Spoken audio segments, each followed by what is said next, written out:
Welcome to Carvaganza and let's talk about car.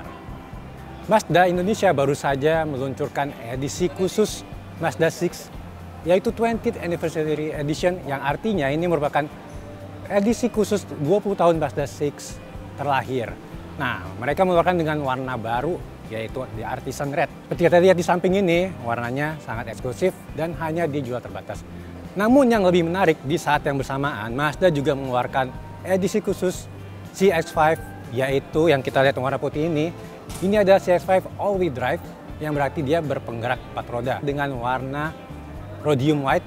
Berarti ini juga khusus dan dijual terbatas dengan harga yang lumayan fantastis, yaitu 705,5 juta rupiah. Nah, saya berkesempatan mencobanya walaupun dalam waktu singkat. Yang bikin gue penasaran adalah bagaimana rasanya pengendalian CX-5 ini berubah, atau lebih enak atau lebih mengasihkan lagi karena penggerak 4 roda itu. Gue mau coba dulu ya.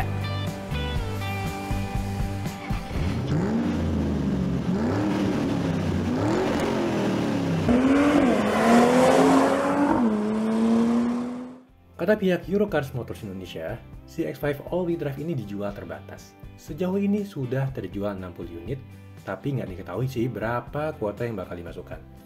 Tapi sebaiknya, kalau Anda tertarik harus bergegas kalau nggak mau kehabisan. Dari desain luar sebenarnya sama seperti CX-5 Elite dan Kuro Edition, namun mudah dikenali dari warna rhodium white metallic yang tampak sedikit berbeda dibandingkan Snowflake White Pearl di versi front-wheel drive. Apalagi color itu mengisi semua panel bodi tanpa menyisakan warna hitam di area fender dan molding. Jadi, terlihat putih semua, tampak clean dan juga mewah. Dari situ sudah bisa dikenali kalau ini varian all-wheel drive. Plus, ada emblem AWD di belakang tentunya. Dan harap diingat juga, cuma satu warna ini yang ditawarkan. Interiornya gak berbeda dari tipe Elite dan Kuro Edition. Menyajikan kombinasi minimalis dan juga mewah, menganut prinsip less is more. Yang maksudnya, kesederhanaan memberikan kemewahan. Semua sentuhnya itu terasa seperti mobil premium, mewah banget. Begitupun fitur-fiturnya, mayoritas sama seperti Elite dan Kuro. Mulai dari Mazda Connect untuk akses infotainment dan komunikasi, sudah ada wireless charger di konsol tengah, lalu active driving display yang memperlihatkan data kecepatan di kaca depan. Dan audio sistemnya juga berkualitas tinggi, racikan dari Bose. Paling bikin penasaran adalah bagaimana rasa dari balik kemudi. Tapi sebelum itu, kita bahas dulu bagian mesinnya. Dia tetap memakai mesin Skyactiv G 4 silinder 2500 cc naturally aspirated, yang sebenarnya makin canggih dibandingkan model sebelum facelift, karena dilengkapi silinder deactivation yang bisa menonaktifkan 2 silinder saat berjalan konstan. Tentu menambah efisiensi bahan bakar, dan makin irit lagi berkat fitur iStop yang mematikan mesin saat sedang berhenti.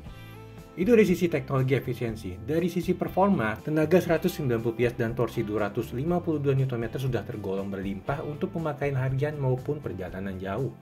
Dikombinasikan transmisi otomatis Skyactiv Drive 6 speed, semuanya bisa dieksploitasi secara manual lewat tuas transmisi maupun pedal shift. Gearbox gak hanya terhubung untuk menggerakkan roda depan. Karena ini all-wheel drive, berarti keempat rodanya berputar secara permanen. Ya, sistem penggerak semua roda atau all-wheel drive mampu menambah rasa confidence tinggi dan kebutuhan traksi di segala permukaan jalan. Tapi perlu diingat, bukan untuk diajak ke trek off-road berat, karena lebih mengutamakan ke pengendalian dan juga keamanan.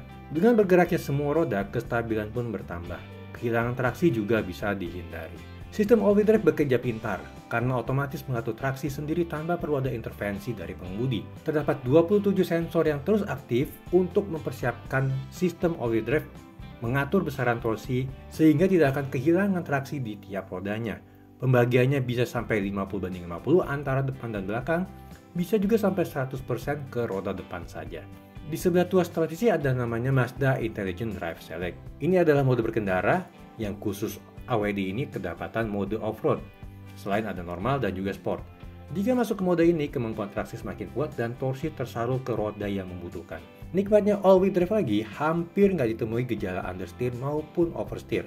Mobil ini terasa menempel kuat di atas permukaan jalan. Dengan ketajaman setir yang menjadi lebih responsif, ini juga berkat fitur bernama G-Factoring Control Plus yang bikin rasa berkendara mobil-mobil Mazda itu tambah mengasyikan.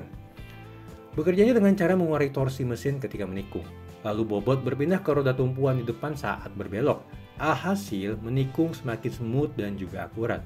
tanpa perlu lagi meng-counter setir lebih besar dan tidak ada understeer. Membuat filosofi Jin Baitai benar-benar terasa. Jangan lupakan juga banyak peranti keselamatan di dalam Mazda CX-5. Advanced Driver Assistance System atau ADAS dalam paket Active Sense membuat mobil ini tambah nyaman dikendarai. Sebut saja Mazda Radar Cruise Control. Ini tak lain Adaptive Cruise Control yang bisa beroperasi dari dalam keadaan diam. Belum lagi ada Lane Departure Warning System, Lane Keep Assist System, Blind Spot Monitoring, dan Rear Cross Traffic Alert.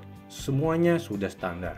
Jika menarik kesimpulan, harga 705,5 juta rupiah ini tergolong sepadan dengan kenikmatan berkendara yang didapat. Terasa sangat istimewa, khususnya dibanding SUV sekelasnya. Apalagi buat yang doyan mengemudi sendiri, ini adalah SUV medium paling tepat.